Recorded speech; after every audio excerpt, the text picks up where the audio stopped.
Thank you all, and thank you, Manish, and everybody else for inviting me here. I've never been to this place, though it's in Bangalore, but it's great to come here and be with all of you. So what I'm going to do is in the next 30 minutes or so, talk about India's digital transformation and basically try to connect all the dots because everybody knows lots is happening, but how do you connect the dots and how do you make sense of it? So that's what I plan to do. And that's the scope of this presentation. Now, one thing we know is that for those who are old enough to remember, in 1991, we had a balance of payments crisis. Gold had to be sent to London and all that stuff. And today we have a very healthy surplus, over $500 billion of reserves, even though in a very difficult environment where global interest rates are going up, FIIs are withdrawing money, all that. In spite of that, India has a very strong balance sheet on the forex front. And that's something that we've achieved in the last several years. But we've also gone from being among the world's most unbanked countries to the most banked countries. And essentially, several hundred million people have had bank accounts opened under the Nandan program. And essentially, what would normally have taken 46 years or 47 years has happened in 9 years. In other words, something happened to accelerate the pace of financial inclusion in India in the last decade so that we could leapfrog in terms of bank accounts and other financial things. And then we saw what happened on mobile phones. In 2016-17, we had a new entrant into the market with Jio. And you could see that there's a dramatic drop in pricing of data consumption because Jio came out with two important insights. One is that demand is inelastic, which means that even if I make voice free, nobody's going to speak for 6 hours. But if I make data affordable, then people are going to watch YouTube all the time or TikTok. So on this realization, so India's data consumptions in 2016-17 went from half a gig a month to half a gig a day. So there's a 30x increase in data consumption in 1 year. And that also led to a massive growth in smartphones. So both these things happened together. The rise of smartphones and, of course, the lowering cost of data. And even today, the cost of data in India is among the cheapest in the world. And then we had around the same time, we had the launch of UPI. UPI was a payment system designed by NPCI, where I'm an advisor. This idea was conceived in 2013. It was launched in May of 2016. In October 2016, UPI did 100,000 transactions. November 8, 2016, we had an important event called demonetization. And then digital payments became the most important thing. And then the BHIM application was launched, and then we had many new entrants into payments like PhonePe and Paytm and Google Pay. And today, this platform does 7.3 billion transactions a month, which is the volume of transactions in both October and November. And it's the world's largest digital payment system designed to be interoperable and is very popular. About 260 million Indians use this payment platform. And it's very, very ubiquitous. And then, of course, we saw that with a slow start, India delivered on 2.15 billion vaccines in just 2 years. And this, again, was not only the fact that we had great vaccine manufacturing companies like Serum Institute and Bharat Biotech, but also because of the tech infrastructure behind that, with the COVID application that the ministry launched, which kept track of all the vaccinations. You could get your first dose in one city, your second dose in another city, your booster dose in a third city, and everybody got a digital vaccination certificate, which they could store on their phone or store on the cloud, and that became very easy to manage this whole process of vaccinating 1 billion people. And then on the education side, the Diksha platform, which was launched by the government, really took off during the pandemic. And today we have 59 billion learning minutes have been used across the country. And every Indian textbook which is printed by a state government is now QR coded. You may not be aware of this, but every textbook has about 20 QR codes per textbook, attached to different topics. And there are 600 million textbooks. That means there are 12 billion digitally addressable QR codes today in Indian textbooks. And therefore, you can have content which you can then link and point to any material that you want. And the government has now launched a platform called NDR, which is essentially opening it up so that you can have market innovation on top of the infrastructure which is there in terms of these QR codes and all that. So again, education is again another area where there has been dramatic change. So what does all this tell us? That in many different ways, India is making irreversible nonlinear change. When we say nonlinear change, nothing happens for years and then suddenly something happens and it just takes over. And we keep seeing that in area and area. And therefore, when we sit here and we talk about the future and our strategies and our plans and our ambitions, it's important to know what are the kind of nonlinear changes that have happened, what is the impact they have had, and what are the nonlinear changes that are likely to happen, and what are the impact they could possibly have. And each of these changes contributes to the next change, and we have a phenomenon which we call as combinatorial innovation, where all these changes now starting interacting with each other, creating new market opportunities and new threats, because they're going to have threats because they're going to commoditize some layer of the stack, or they're going to make it so easy for everyone to participate. And therefore, you have to think of this both as opportunities and of threats. And all this has been enabled by a series of technology building blocks. And we call these technology building blocks as digital public goods.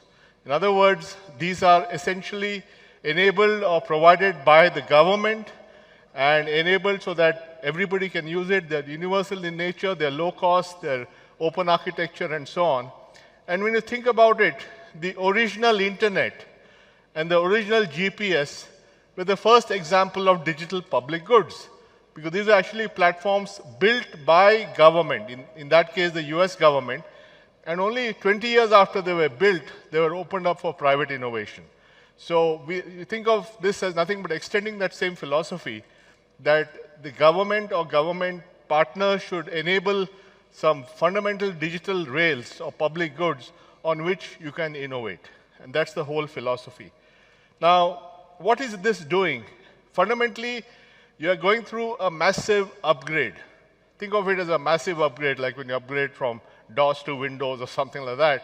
And India is going from an offline, cash, informal, low productivity economy to an online, cashless, formal, high productivity economy. Now, this is not going to happen in 1 year or 2 years. It may take 10 years or 15 years. But the fundamental building blocks are in place. The fundamental momentum is in place. And we need to think about how to leverage and take advantage of this massive transition, which is one of a kind and happens only once in the history of a country. And the important thing is that the model, which is based on digital public goods, is inclusive. It's not about only, the avocado economy, the 5 million guys who can afford avocados. It's for 1 billion people. It's democratic, open access, and creating the fundamental rails for 1 billion people to improve their lives. Now, the way we think about this is digital infrastructure in India is different from digital infrastructure in the Western markets. And the reason for this is very simple. How do you make money from digital infrastructure? In the Western world, you made money from advertising. This shows it's almost $800 per person is the per capita revenue that the advertising industry makes from digital advertising. And in India, it's nothing. And therefore, we have a situation where you cannot make money in India from advertising. In the digital world, the total revenue of Indian digital advertising may be $3-4 billion. It's mostly with Google and Facebook and a little bit with whoever has the IPL franchise. So that's the way it works there. But in the West, gigantic firms have been created purely on digital advertising. So Google and Facebook together have about $300 billion in revenue. And therefore, the whole model was that because the original internet did not have a method of making payments. There was no way to make payments because there's no payment system on the internet. And therefore, the way to make money was to have advertising. The way to get advertising money was to get your attention. And therefore, you have this so-called attention economy, where technology is being used to keep you gripped so that you spend more time watching a video or looking at some infuriating email or some WhatsApp forwards. But that's unfortunately the way the internet has developed. In India, we cannot build an internet on advertising. So India's internet is actually built on digital transactions. And therefore, that's why the UPI becomes so strategic, because you need a very high volume, low cost payment system to actually enable the transactions at scale in the Indian world. So we need a different payment system, microtransactions, and that's what we have. Now, these digital public goods that I talked about have not been built in a day. They have been built layer by layer over the last 15 years. And each layer, the idea is that you cannot build everything at one time, so you build each layer, and then that layer becomes used, and then you build layers. But all these layers have been thought through to be interoperable in nature. So they all plug each other and overall create that combinatorial innovation. And the layers include the ID layer, the payments layer, and the data layer. And I'll talk a little more about that. Now, the ID layer was the Aadhaar project, which I did. I joined the government in July of 2009. And I was given a one sheet of paper with my mandate to give every Indian a unique ID. There was no digital word in my mandate, but we said, what the hell, if we're going to do a ID system in the 21st century, we should do it digitally. And therefore, we created a digital ID system, which has now about 1.3 billion people on it, and very heavily used. The daily authentications on Aadhaar today is 80 million a day. In other words, 80 million times people are using Aadhaar to verify themselves either with a OTP, an iris authentication, a face authentication, or a photograph of, or a fingerprint authentication. And so it's ubiquitous. But not only does it do authentication, it also does something called KYC, or Know Your Customer.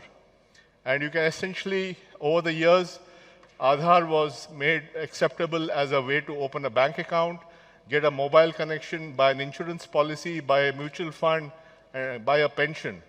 And so we have a KYC which enabled everyone to get those services very quickly. And the great example of the use of KYC was actually Reliance Jio, because Reliance Jio essentially wanted to give 100 million people a free mobile connection in 6 months. But every mobile connection required you to do a KYC. And if they had done it the old-fashioned way of paper-based KYC, it would have not happened. But they happened to use the Aadhaar eKYC, so they could do an authentication and KYC within 2 minutes, and they could build a platform to give 1 million SIM cards a day. And hence, they were able to do 100 million SIM cards in 6 months. So Aadhaar KYC played a very crucial role in the massive expansion of Jio, and other people are using it. All the banks, the payment banks, all the new banks, all of them use Aadhaar KYC. Zerodha built the largest discount brokerage company in the country, all using Aadhaar KYC. So fundamentally, it not only reduced time and improved productivity, it also reduced the barrier for newcomers to take on incumbents. And that's important about all these technologies, that they also reduce barriers for newcomers. And therefore, we have to think through the architecture of the firms we want to build so that we understand the new competitive threats that are coming. And then, of course, I talked about UPI, 7.3 billion transactions. And this is something which everybody uses. And it's ubiquitous. And it's not just, see, in the world of cards, the card population was only the top 20, 30 million people in the country. In the world of UPI, we have 260 million people using UPI already. And now a number of things are happening in the UPI world. For example, UPI 123 is going to enable UPI on feature phones, which are going to be voice-enabled. in your own language. So you can give a payment instruction in Hindi or Tamil on your feature phone. And that will dramatically expand the use of payments by people. UPI Lite, which just got launched, allows you have an offline UPI. So for small value transactions up to a few hundred rupees, you don't have to hit the banking server. You can do a local transaction. That will take a lot of the load off the main payment system by offloading small value transactions. And there are many, many other innovations happening in the UPI world. So the UPI world, NPCI has made a public statement that their goal is to go from 7.3 billion transactions a month to 1 billion a day. So the goal, the stated public goal, is 30 billion UPI transactions a month. And they're also taking it global. So today you can do UPI acceptance in Dubai. You can go to a Lulu shop in Dubai and you can pay using UPI. You're going to have cross-border remittances now with UPI. India and Singapore are shortly going to launch a real-time payment cross-border system where an Indian migrant working on an oil rig in Singapore can send money in real time at a much lower transaction fee to his bank account in India, and his spouse or his family can access that anywhere in the country using the network we have. So dramatic stuff is happening there. And a good example of the impact of this is the difference in acceptance points. Merchant acceptance is where a merchant takes a particular payment system. Now, before UPI came along, the only way to do merchant acceptance was through a POS machine. And it took India 60 years to get to about 5-6 million POS machines. Because each POS machine, there's a hardware investment, the bank has to check it out, etc. Essentially, UPI unbundled the came up with the QR code way of making payments. So a merchant does not have to buy any hardware. He just has to stick a QR code and you can start receiving payments. And the UPI QR code infrastructure is interoperable, which means anybody can put a QR code and any consumer app can pay at that QR code. So if a merchant has a Google Pay QR code, you can pay at that merchant using a PhonePe app or a WhatsApp app. And this interoperability and unbundling of QR codes essentially created a new class of entrepreneurs who put thousands of feet on the street to blanket the country with QR codes. So India took 60 years to get to 6 million QR codes, and it is reaching 60 million, 10x, 6 million POS machines, and in 3 years, it's getting to 60 million QR codes. So you can see the dramatic step function change that this technology has done and made payments ubiquitous at merchant locations. And then, of course, there is the DigiLocker platform, which is all built on top of this. DigiLocker is an example of an Indian government cloud where you can store all your documents securely. Today, 134 million Indians use the DigiLocker on their phones, and they use it to store their Aadhaar card or their driver's license, their vehicle registration when they buy that XUV 700 or whatever. And also, they use it to store the vaccination certificates. So when you get a vaccination certificate, you can choose to keep it locally on your phone. You can choose to store it in your DigiLocker, and you can use it to, or you can print it out and show it to somebody. And not many countries have this infrastructure. So fundamentally, today, the only thing you need in your pocket is your phone, because you can use your phone to make payments with UPI, and you can use DigiLocker to store your documents. When the cop drives you for driving late at night, you can just show your driver's license on your phone. When you go to the airport, you can show your ID on the phone. So everything is on the phone. And this is happening at a scale of 100 million, 200 million people. So this DigiLocker makes transactions paperless. And then, of course, as somebody who's in the moving business, the automotive business, we have seen how FASTag and GST has cut waiting times at interoperability at borders. there's enough data now to show that there is a dramatic reduction in the time that vehicles take when they pay with FASTag as compared to the old model of fishing around in their pocket for some loose change. FASTag, again, a system which I designed in 2010, is now used across the country and does millions of transactions. And that, along with GST, has made a big difference. So you can see the volumes here. Last year, FASTag did 2.4 billion transactions. And now, as you all know, Rajesh will know, that every car has to go out with a FASTag. So FASTag is there on every car and every truck which is manufactured. So it's become ubiquitous as a paperless way of making payments. And the other benefit of FASTag has been it has essentially cleaned up the revenue generation of highways.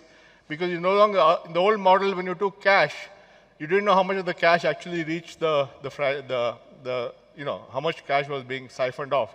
But now all payments are digital, and therefore road projects have become more finance worthy. Because now you can predict the cash flow because it's going to be real money coming from digital transactions. And that in turn allows the government to monetize their assets, sell their roads, existing roads to pension funds or whoever, and then recycle that capital in building new roads. So there's a huge, I'm trying to point, the whole link is there. You put in technology, improve efficiency, make projects roadworthy, monetize that, create liquidity, put the capital back. So all this is happening there. And it has also made our government spending more efficient. India, cumulatively, in the last 10 years, has transferred $310 billion into people's bank accounts.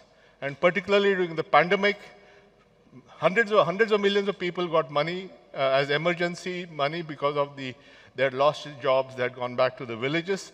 And there have been a total of about 1 billion transactions since India started this project. The other big thing is what's happening in taxation. Essentially, India is probably among the few places where both indirect tax and direct tax is digital first. So in GST, every 13.7 million companies are registered. They pay electronically. They can go to any bank and make the payment now under TIN 2.0. So you can pay anywhere. I'm sorry, that's on the income tax side. On the GST side, you can go to any bank. You file your returns digitally, GST 1, 2, 3, all that stuff. You file your invoices digitally because you need invoices to be filed for getting tax credits, all digital. And 13.7 million businesses today are doing that. Similarly, our entire income tax system is digital. 71.4 million taxpayers are filing income tax returns and paying digitally. And what is happening because of this is that India's tax to GDP ratio is going up and will go up even further. So today, if we have GDP growth of 6-7%, inflation of 7%, nominal GDP growth of 14-15%, our tax collection is going up at 30 to 40%. In other words, tax collection is 2 times GDP growth. And even if it drops to 1.5 times GDP growth, what's going to happen in the next 10 years is India's tax to GDP ratio will keep going up. It's already at 11.7%, which is the highest in 20 years. And government will therefore have more money to spend on public projects, infrastructure, reduce deficits and all that good stuff. So you're seeing a very secular trend where India's tax to GDP ratio is going to go up in the next decade. And then the capital markets have been transformed. Today, anybody can apply for an IPO on their phone using the UPI ASBA feature. In the LIC IPO, more than 50% of the applications came through UPI. And this has also been a reason for building the SIP market, the Systemic Investment Plan. And so millions and millions of people are using this. It's growing every day. And fundamentally, because of the SIP, which brings in billions of dollars every year, India has been protected from the rapid, the thing with these FIIs is as soon as some interest rate goes up, they all vanish. They all take the money and run away. And India historically has been vulnerable to capital flight. But that is no longer true because our domestic investors have held the thing going. And the domestic investors have held it going because they use SIPs. and that's a big part. And SIP is possible because of NACH, which has a recurring mandate, and now increasingly UPI, which has a mandate called auto-pay, which allows you to set up. So, what I'm trying to say, all this stuff is all connected, and fundamentally our markets are in much better shape. And all this is formalizing the economy. People who are outside the system are coming into the system. Companies that are outside the system are coming into the system, and everybody is getting used to digital technology. So this is the only country in the world where anybody has built population-scale digital public infrastructure. This is a chart from PhonePe, which lights up the consumption of digital payments across the country. And as you can see, it's all over the place. Maybe it's less in some parts of the country. But fundamentally, it is not just an urban phenomenon or a rich people's phenomenon. It's a universal national phenomenon. And this is based on the philosophy of creating public goods which are interoperable and competitive and open and accessible. Anybody can compete and so on. It's not about creating a walled garden, winner-take-all kind of thing. And then, of course, this has been made possible by India's IT services industry. My friend Gurnani is somewhere here. Gurnani is here. So Tech Mahindra, Infosys, Wipro, TCS. India's IT industry took 30 years to reach 100 billion. It took 10 years to go from 100 billion to 200 billion. It's going to go from 200 billion to 300 billion in 3 years. So there's a step change acceleration of this industry as India becomes the de facto center of global technology development. The number of people employed in the industry is about 5 million. It's going to double to 10 million. All of them are going to buy those vehicles you make. And it's going to create a massive economic demand because every one job in the IT industry creates 4 or 5 jobs in other sectors. And along with that, so this is also a massive foreign exchange benefit for the country, along with which is our inward remittance also by our human capital. And as you saw today's paper, so far last year, India's foreign inward remittance was $86 billion. This year it's going to be $100 billion. And fundamental shifts are happening. In the old days, it was people from Kerala going to the Gulf. In the new world, it's people from UP going to Finland. So the whole game has changed. So over the next 10 years, there's going to be a dramatic increase in inward remittance from around the world by Indians who are going to work. And the combination of inward remittances and IT is fundamentally allowing you to create a $500 billion balance sheet on the foreign exchange front. And then, of course, there's a whole startup ecosystem. India had 1,000 startups in 2016. Last year, it had 90,000 startups, 90x in 7 years. It's crazy. And massive funding happening, and you're going to see a lot of activity here. And of course, many of them may not succeed, but even if 10% succeed, they will change the country. So there's a massive startup ecosystem, and they're leveraging the talent that is there in the IT group. They're leveraging the foreign exchange. They're leveraging the digital infrastructure which we have. And now we are a young, connected country that consumes content digitally. A great example is IPL rights. When IPL started, there were only television rights. There were no digital rights. And then slowly digital rights started. In the last IPL auction, digital rights got more money than television rights. And that shows how India shifted in 10 years as a digitally consuming company. And that's very obvious.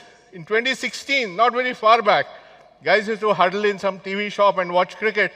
Now they don't need to do that because they can get it on their own device. There's a shift in 4 years. There's a kind of technology change that's happening. And startups have captured the imagination of young people. 2012, IIT topper said, I want to be a scientist. Now he says, I want to be Elon Musk. So that's a big change in the mindset of people. And also there's a startup alumni ecosystem. There are 113 startups founded by Myntra alumni. There are 318 startups founded by Flipkart alumni, just 2 companies. You can imagine that as this takes off, more companies will beget more companies, like nuclear fission. And ultimately, there are going to be many, many more entrepreneurs in this society. And of course, that is having an impact on incumbents. You guys make electric scooters for for Hero Electric because they have to compete with Ather. Tata launches New because they want to compete with Nykaa. Jupiter and Open are so-called neobanks, so SBI and Kotak. So, you guys are launching electric vehicles, three-wheelers. So fundamentally, this startup energy is also making incumbents say that we need to do better than them. And therefore, you're creating we have never seen this level of innovative energy in the system that we have now. So this will continue to transform India. What are the new areas where we will see it? I talked about what happened. What will happen? The big three, and all three have implications for you, is credit, e-commerce, and logistics. All these three are going to get disrupted over the next decade. First of all, I think we're going to enter into a credit super cycle. Indians have always had a huge unmet demand for credit, but now supply is increasing because of the financialization of savings. So less people are keeping their money in real estate and gold. More people are keeping their money in financial services. You can see that with the rise of family offices and all that good stuff. Now, combination of digital public goods and startups is solving the three big challenges of credit. Whom to give it to, how to make sure it's reliable, and it's, because after all, the main thing in credit is to get your money back. So how do you make sure you give it to guys who give their money back? And thirdly, how do you intercept the cash flow so that you can get money in his flow so that he can't not pay you? These are the fundamental issues. All three are going to change. And I believe that just like UPI transformed payments, credit is going to get transformed in the coming 10 years. The volume will go up, the velocity will go up, the veracity, that is, the accuracy will go up, and the variety of credit will go up. Retail, consumer, this, that, everything will happen. And you're already seeing that with small tickets, loans are exploding. And essentially, information collateral, which is your digital footprint, will replace asset collateral. So in the old days, when you gave a loan, said, give me your balance sheet, what assets do you have? In the new world, you look at your digital flow, how many invoices you paid, how much business you got, all digitally. All that will give you the data to decide whether you're a good credit risk or not. So information collateral is replacing credit collateral. And then, of course, the whole logistics is being done. So there's massive private sector interest in reforming the logistics chain. You're looking at last mile three-wheeler electric for delivery. All that is going to be massive. That is accompanied by huge investment on the public side. So suddenly, there's both public investment and private investment. Just to look at Bangalore Airport. Bangalore Airport handles 35 million passengers a year. The new Terminal 2, which got launched recently, will add 20 million. That's 55 million. And in the next 7 years, they're going to add one more terminal. They'll go to 80 million a year. 80 million a year is Heathrow. Can you imagine? Bangalore will be as big as Heathrow in 7 years. So this is what is happening. The kind of change which is happening is staggering. So the combination of private investment, innovation, and public investment is going to transform logistics. And again, logistics will go from offline, informal, to online and formal, and all data-driven. So everything, you'll be able to track everything. And there are enough people I see who are doing that. And that, by the way, is a picture generated by an AI called DAL-E to show what's happening out there. It's an Indian truck driver looking at his phone. And then, of course, so DPGs, GST, e-way bill, FASTag, all are creating a single physical market, along with the innovations that you're all driving. And then the third big thing is going to be the e-commerce expansion.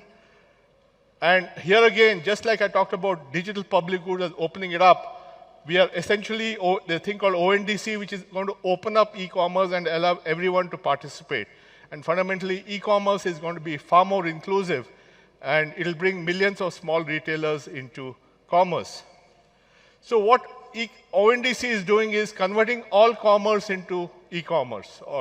So payments already digitized, inventory will get digitized, so any supplier can declare his catalog on ONDC, and anybody can order it on that from his catalog. Discovery gets digitized because I can order from any app.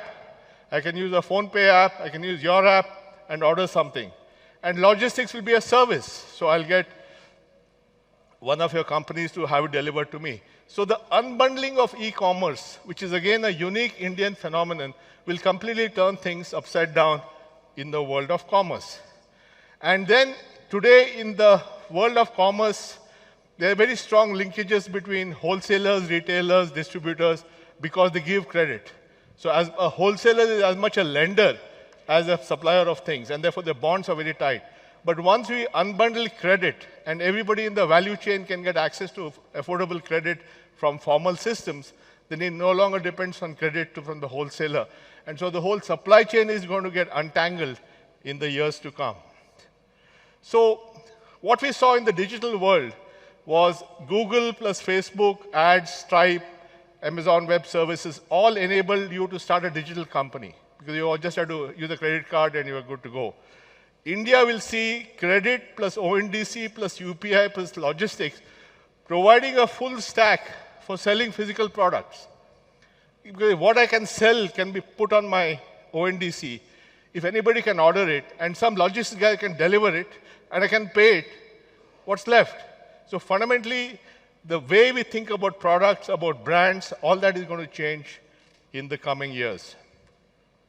So what I try to explain to you is that we have exponential change which happens, but it happens gradually and then suddenly something happens. And we saw that with identity, IT services, smartphones, etc. But this is all a domino effect. Each one is affecting the next. And all this stuff is now interacting and leading to that $10 trillion economy that we have. So fundamentally, India is actually creating a new model of growth, which is technology-led, which is collaborative, which is equitable and democratization. And you're going to see some amazing stuff in the coming 10 years, and you guys are going to make it happen. Thank you very much.